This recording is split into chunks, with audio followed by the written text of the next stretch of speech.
तो पुण्यात्माओं दृढ़ रहोगे तो रोग भी कटेगा, ऐसा जीवन में मोक्ष होगा। और कारण यह है कि अभी हमारी संख्या कम है, काल से प्रेरित अज्ञान से प्रेरित जनता घनी है, वो आपके नामों को खंडित करवाए बिना छोड़ती नहीं। लेकिन फिर भी दास की कोशिश है कि ज्ञान इतना दृढ़ कर दूं आपको कि डगमग ना हो सको, तो जल्दी काम बन जाएगा।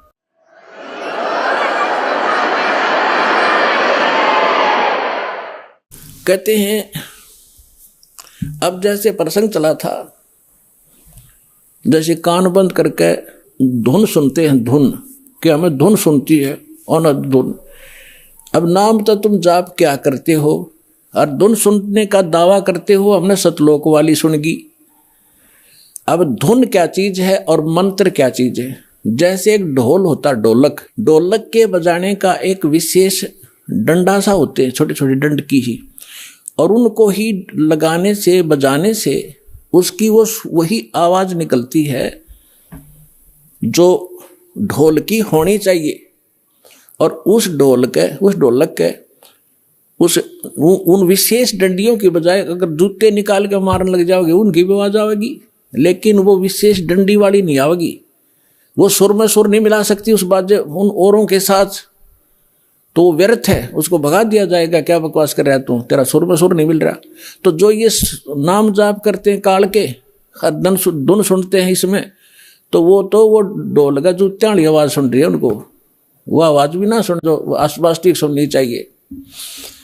तो इस सत्य नाम के जाप से जो आपको यहाँ धुन सुनेगी, लेकिन इस धुन को सुनकर हम करेंगे क्या? हमने तो वहां जाना जहां से धुन आ रही है, ये धुन न चाटेंगे हम कोई बात है? हम तो वहां जाएंगे जहां से धुन यहां आ रही है, वहां पहुंचेंगे, तब जाकर बात बनेगी। अब जैसे ये संसारिक लोग ढोल ढाल बजाते हैं, कब? जब विवाह होता है। अब हम गांव के बाहर बैठ कर ढोल सुने जाकर, ढोल सुने भाई, तो क्या वहां लड्डू जलेबी मिल जाएंगी? लड्डू जलेबी तो वहां मिलेगी जहां वो ढोल बज रहा है, वहां जाना पड़ेगा। तो इस प्रकार हमने सतलोक जाना पड़ेगा, वहां सब सुख प्राप्त होंगे। इस धुन से कोई लाभ नहीं, बजो सुनो ना सुनो। आपको जो मंत्र दे दिया इससे अपने आप वो बज रही है, अपने आप सुर खुलते चले जाएंगे। इसमें असंख्य धुनें हो रही हैं शरीर के अंदर, वो धुन न्यारी है इनसे। कोई है रे परले पार का जो भेद कहे झनकार का, गरीबदास जी कह रहे हैं कोई है उस परले पार का, यहां मुझे बताओ, और वो धुन का भेद बताओ जो धुन वहां है परले पार यानी सतलोक में। ये नकली धुनें हैं, यहां पर जो तुम सुन रहे हो ये धुन वो नहीं है। गरीबदास जी क्या कहते हैं? कोई है रे परले पार का जो भेद कहे झनकार का, कोई है रे परले पार का। परले पार यानी सतलोक में कोई गया हुआ वापस आया हुआ हो तो बताओ मुझे। ये खुद होकर आए थे, उस धुन को सुनकर आए थे, कानों से सुनकर आए थे। कोई है रे परले पार का जो भेद कहे झनकार का, झन मानुष झनकार मानुष धुन का। वारही गोरख वारही दत्त वारही धरु प्रहलाद अर्थ। ये तुम्हारे गोरख भी इधर ही वारवन उर्ली साइड। वारही गोरख वारही दत्त, दत्त मान दत्तात्रेय जी, और ध्रुव और प्रहलाद ये सभी इधर ही हैं, काल के ही जाल में हैं। वारही गोरख वारही दत्त वारही ध्रुव प्रहलाद अर्थ। वारही सुखदेव वारही व्यास वारही पाराशर प्रकाश। वारही दुर्वासा दरवेश वारही नारद सारद शेष। वारही भर्तरी गोपी चंद वारही सनक सनंदन बंद। वारही ब्रह्मा वारही इंद्र वारही संस कला गोविंद। वारही शिव शंकर जो संभ वारही धर्मराय अर्भ आरंभ। वारही धर्मराय धर धीर परम धाम पहुँचे हे कबीर। रग यजुषाम अथर्ववेद परम धाम नीलय हा भेद। अलल पंख अगाध भेव जैसे कुंजी सुरती सेव। वार पार थे हाना था गरीबदास निर्गुण निगाह।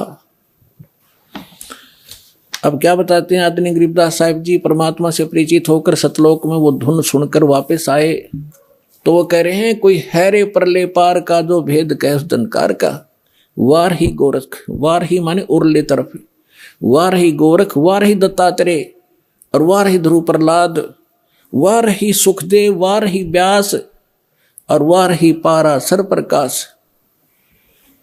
पाराशर प्रकाश माने जो पाराशर जी ने एक पुराण लिखी है उसको पाराशर का ज्ञान बताते। यानी इन पुराणों के और वेदों के सबके राइटर हैं कौन? व्यास जी। और ये ज्ञान व्यास जी का अपने सत्र का वो तो पुराणों में है। वेद ज्ञान और गीता ज्ञान जो है ये वेद व्यास के सत्र का नहीं है। वेद व्यास जी के अंदर एक ऐसी एक गुण दृष्टि दे दी जाती है, दिव्य दृष्टि, जो भी हम वचन शब्द बोलते हैं ये कभी नाश नहीं होता, ये ब्रह्मांड में घूमता रहता है, पूरे के पूरे सेंटेंस घूमते रहते हैं। अब भाषाएं बदलती रहती हैं जिस कारण से वो आज ऋषि नहीं समझ पाते। तो परमात्मा एक ऐसा गुण देता है अपने ज्ञान को लिपिबद्ध कराने के लिए, तो वेद व्यास में दिया था और उन्होंने वेदों को जो भी जैसा था एज इट इज लिख दिया, उसमें अपना कुछ भी नहीं मिलाया। फिर उससे हट करके पुराण भी उन्होंने जिसने जैसा बोला था, गीता ज्ञान जो श्री कृष्ण के अंदर से काल जो बोल रहा था उसको व्यास जी नहीं पहचान सके। श्री कृष्ण में जो काल बोल रहा था, श्री कृष्ण के शरीर का प्रयोग करके जो वार्ता अर्जुन और उस श्री कृष्ण के मुख से बोल रहे उस ज्ञान की हुई थी, वह जो भी थी एज इट इज लिख दी उसने। जो संजय ने बोला, धृतराष्ट्र ने बोला, फलाने ने बोला, वो सारा कुछ लिख दिया। इसमें इसका अपना कोई रोल नहीं। और इसका रोल होता फिर ये इसमें पूछता है ये देवी पुराण के अंदर प्रथम स्कंद में कि हे भगवान, उस नारद जी से पूछ रहा है कि सृष्टि किसने रची, कैसे रची। नारद जी बता रहे मैंने अपने पिता से सुनी नो। तो उनको ज्ञान होता है व्यास जी को, तो वो अपने ही तरफ से लिखता और अपना ही ज्ञान बताता। तो यहाँ कहने का भाव ये है कि ये चारों वेद जो हैं ये इनके अंदर परमात्मा परम धाम का पाने का ज्ञान नहीं है, उस परमात्मा की महिमा अवश्य लिखी है।